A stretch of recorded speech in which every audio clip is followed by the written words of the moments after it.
So we see all these difficulties and we're like, yeah, just give up, man.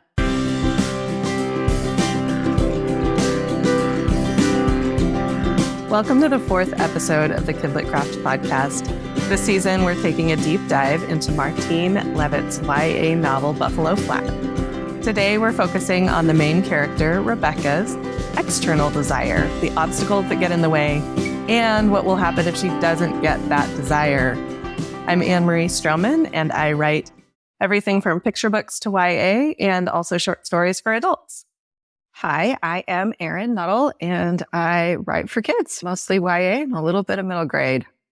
On KidLit Craft, we look at mentor texts to discover the mechanics of how writers do what they do so we can apply it to our own writing.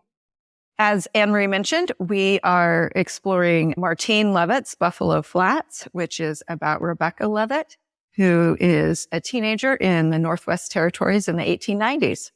And what Rebecca wants more than anything is her own land, and we'll talk about that more today.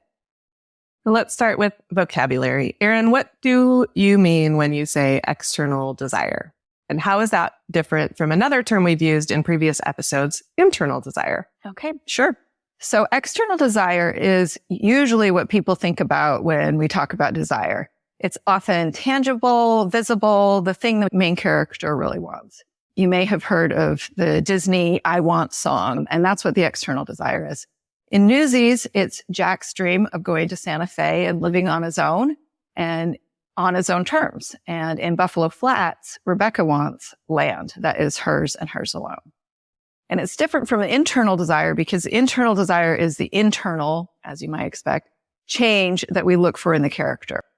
Frequently, the character doesn't know that this is what they need. In Newsies, Jack has to see that he doesn't have to always be alone and that he can rely on others and others can rely on him. And that's the internal change that this lone wolf needs. In Buffalo Flats, Rebecca is conscious of her internal desire, and that is to be a better person, to, as she says, love the people in the world. And in the best stories, at some point, the external desire and the internal desire should come in conflict with one another. And we will talk about that more in the next episode. 2 other concepts we'll be talking about today are obstacles and stakes. Tell us about those. So obstacles are things that are in the way of either or both desires. And stakes are what will be lost if the desire is not achieved. Stakes is kind of like why we care. And last, tell us about tension. I often confuse stakes and tension. So what is it and why is it a good thing to have in a story? So tension is where the author butts up the desire of the character with their inability to get their desire. And there should be many tension points between those two ideas, the desire and the inability to get the desire throughout the story. And this is a big part of what keeps the reader engaged in the story. Without tension, the reader either doesn't care if the main character gets their desire or thinks their desire will easily be achieved. The difference between tension and obstacles and stakes is the stakes is the result of the character not getting their desire, while obstacles are the thing that gets in the way. And tension is the feeling that the reader gets that this is going to be a difficult endeavor. Yeah, I like to think of it as stakes are what matter for the character. And we as readers empathize with that. And then tension is what we feel as we're reading. Yeah, that is a good way to think about it. That idea that the reader is engaged in the story in such a way that they have feelings about what's going to happen to the main character. That's a good way for your reader to want to keep reading. With no tension, your reader's like, this is boring. We want to keep those pages turning. So in previous episodes, we've talked about how Rebecca's 2 desires show up in that opening scene and also in the opening chapter. And both desires are really front and center from the start. Let's focus on that external desire, having her own land. If Rebecca were able to get her land right away, this would be a shorter book than it is already. So what keeps her from getting what she wants? What are the specific obstacles she has in this story?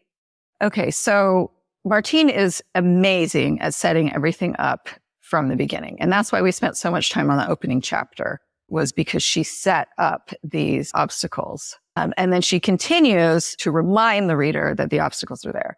First of all, single women can't homestead. And that is the easiest way to get their land. Easy. It's a lot of work maybe I should say it's the cheapest way to get their land. It's $10 and 4 years of hard work. But single women are not allowed legally to homestead. Even if that were not the case, if she can somehow overcome that obstacle, her neighbor Kobe has first dibs on the land that she wants, the specific patch of land that she wants. And then worse, she's friends with Kobe, and so she thinks that he might not be too big of an obstacle. But worse, the terrible neighbors, the Semples, also have dibs if Kobe doesn't want the land. There's also the Cochrans, who are a big outfit in the area, a big cattle outfit. And they are concerned about water rights in the area. If she gets the land, they may be upset because they may worry that she's going to infringe on their water rights. And then if she were to buy it outright rather than to homestead the land, then she will have to earn $480, which is a lot of money, an impossible sum. And so those are the initial problems, the initial obstacles that she faces. Some of those will change throughout the story, but those are the really big ones that engage the reader right away, that they see that there is this tension between her wanting the land and her ability to get the land. Okay, so let's keep going with that tension. It could be easy peasy. Rebecca wants the land. She saves up money. She buys the land. But we have these outside pressures. You've mentioned the land rights, the people who have dibs on the land, the water rights. What other kinds of outside pressure does Martine put on Rebecca's plans? Okay, well, first of all, I just want to say the pressure that Martine puts on the reader is that she repeats Rebecca's desire over and over and over throughout the whole story. Sometimes it's a repetition of Rebecca saying, this is what she wants outright. Sometimes she shows Rebecca working really hard for her money and having difficulty with that. And sometimes Rebecca's talking to someone about her land or defending her choice. The reader never forgets what Rebecca wants. So while that's not an outside pressure in the story, that is a pressure that Martine puts on the reader to engage the reader. We know that Rebecca really, really wants this land. And then as far as outside pressure goes, it's a difficult task, right? There's the initial impossibility that she is a single person, a single woman can have the land. It's nearly impossible to earn that much money. And then throughout the story, Rebecca works and works and works. And yet the money in her money box grows really slowly. And the reader sees Rebecca despairing that she won't make enough money. So that's the difficulty portion. And there are other like natural difficulties and neighbor difficulties that come into it as well. Martine also gives us a ticking clock, which is a great way to add that tension. We know there's a limited amount of time, and then also to put pressure on our character to get this done. And Rebecca's ticking clock is that she has until the end of the year before Kobe's rights expire. And then the Semples have the option to buy the land. And the Semples are terrible. So we know that they would not be amenable to Rebecca's plan. And then one I think that is really an interesting way to do it is Martine gives Rebecca hope. And she gives the reader hope. So we see all these difficulties and we're like, yeah, just give up, man. But because Martine gives Rebecca and the reader hope, there's that tension again that, yes, this seems super impossible, but it's not totally impossible.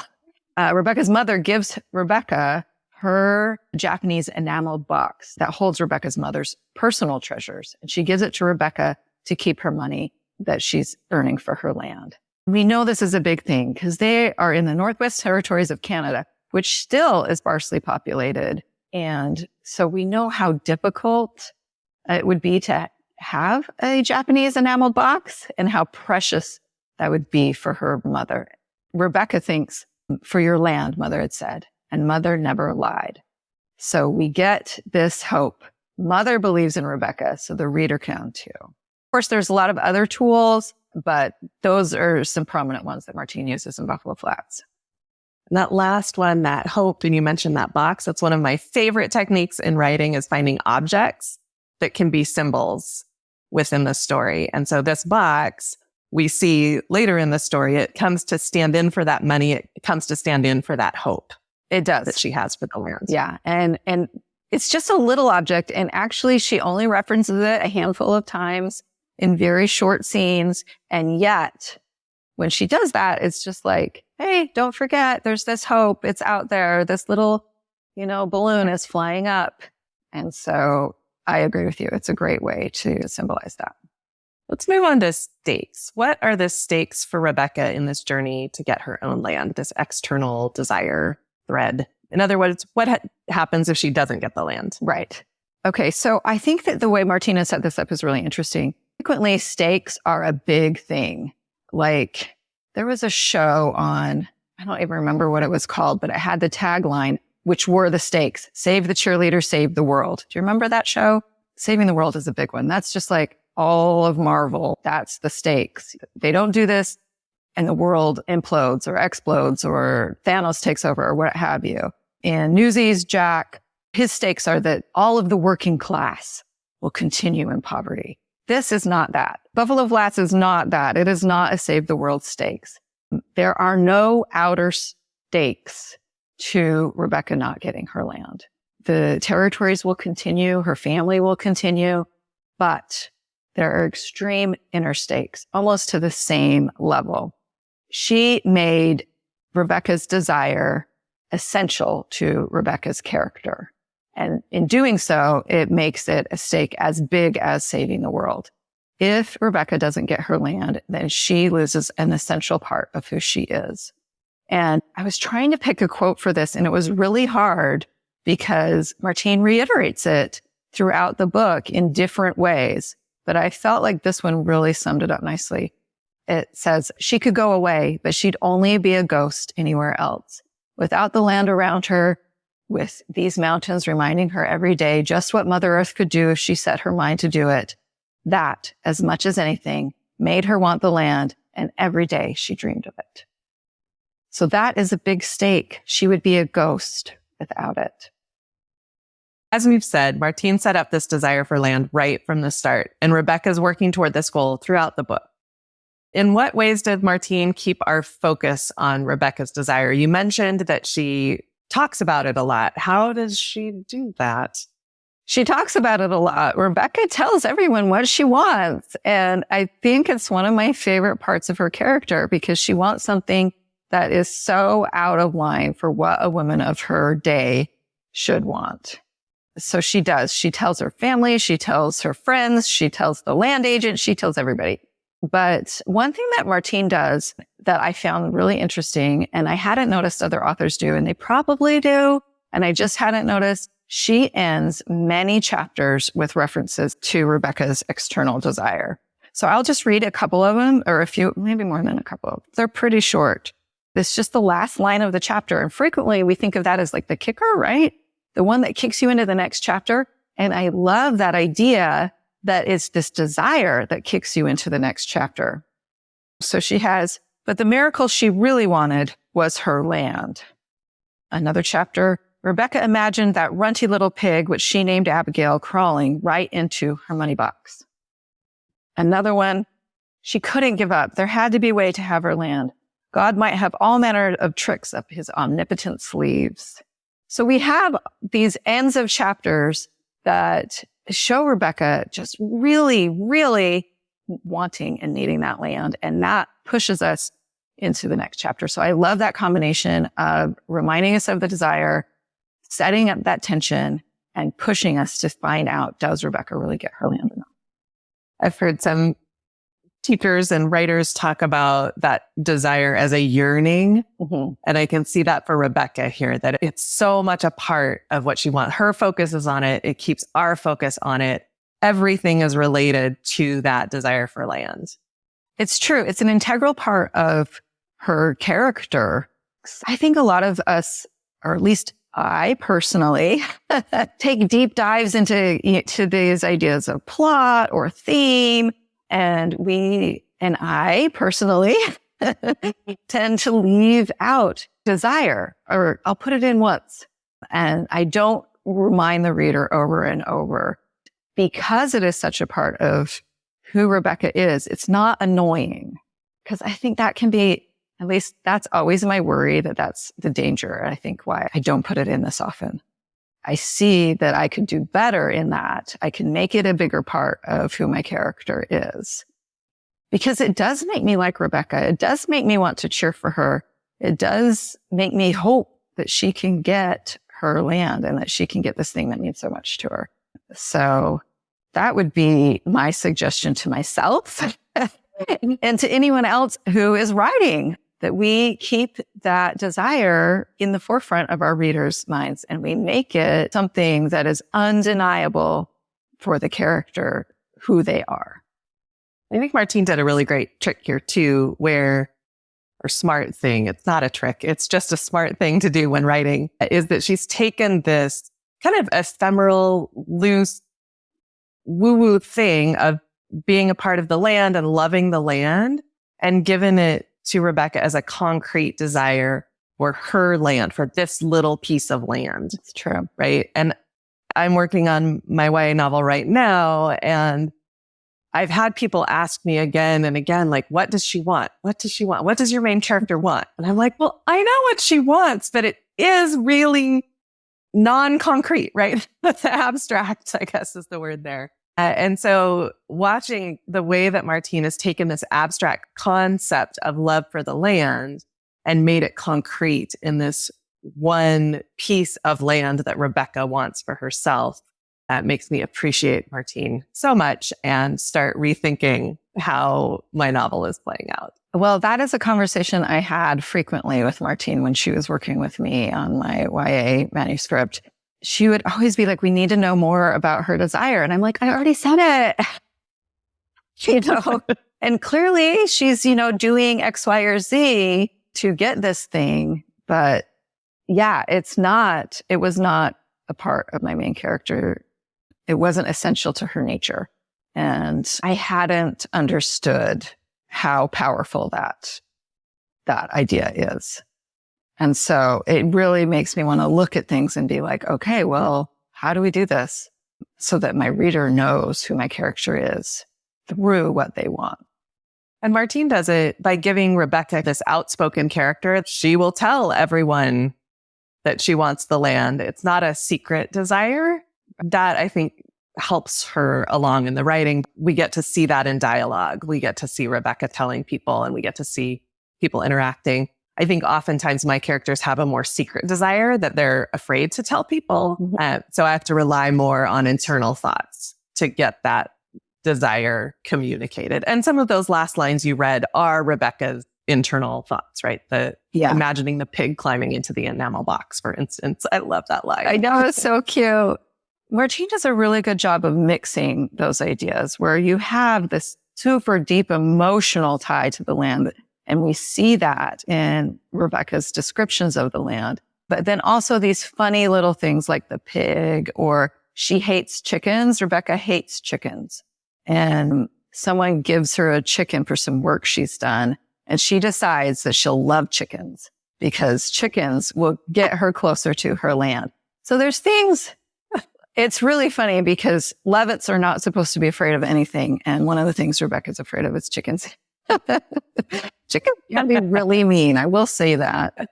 She mixes it up in a way that is engaging. And the humor, we'll talk more about humor in another episode, but it's really hard not to talk about humor with Martine. She is inherently funny and it comes through in her books. And it's always like this little subtle thing. So like you're saying, external dialogue about desire and then internal dialogue about desire. And then these funny pieces of things that are happening or attitude changes or what have you that help underline the desire. And every time that desire comes up in different contexts and different chapters, it's at a different point in Rebecca's journey, right? So her attitude toward it or her thoughts about it may change. It's not going to be samey all the time. No, it is not, for sure. I think the strongest one is her ability to describe the land and that description of the setting and of her love of it comes like in the different seasons and the different ways that she engages with the land. Also, I don't know. There's just so many ways. Martine is just so good at this whole desire. I feel like I am not even giving her due credit for all of the cool things that she does. So my brain's a little bit exploding with ideas about what I'm going to do when I'm working on my novel this afternoon. But Erin, why don't we move to our last thing, which is a one beautiful sentence. What beautiful sentence did you choose for us today? Well, speaking of a lovely way to describe the land, there's so many to choose from, and I love them all, but this is one. The pulsing prairie arched its back, half woke up as it stretched along toward the mountains, then sank and sighed into the deep green timber to the west. That's gorgeous. And one of my other favorite nerd terms, personification. She personifies the land here. She personifies the land a lot. And, that's not something I'd thought of. But I wonder what role that plays in Rebecca's desire, because the land is frequently personified in these gorgeous descriptions of it. And I think it must, obviously, it ties me to Rebecca more and ties me to her desire more. I'll have to think about it more and figure out why exactly, right? Or you can too. And listeners, you do too. Tell us why personification of the land makes us desire the same thing Rebecca desires. That is it for today. I'm learning a ton here. Thank you, Erin, for doing all the hard work on this podcast. Listeners, if you're enjoying this podcast, you can find more content like this at KidLitCraft.com. Find us on social media at KidLitCraft, and you can support this podcast on Patreon. We'll be sending out KidLit Craft stickers to the first 20 subscribers. We also have t-shirts. We do. And I will say they are so soft and cute. You can go to Cotton Bureau and search for KidLit Craft. We will also have a link in the show note. Download episodes, rate, review us on Apple Podcasts or wherever you listen. Let your writer friends know about the podcast. Send us comments on our website, KidLitCraft.com. We can't wait to nerd out with you.